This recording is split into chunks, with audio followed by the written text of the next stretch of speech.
Get your free copy of the complete tutorial at www.teachucomp.com/free. To print a list, open the list to print and click the button in the lower left corner of the list. From the pop-up menu that appears, select the Print List command.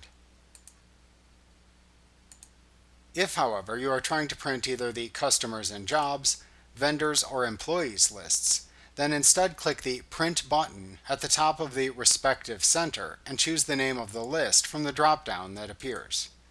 Next, click the OK button to bypass the List Reports message and then set your printing settings in the dialog box that appears. Finally, click the Print button to print the list.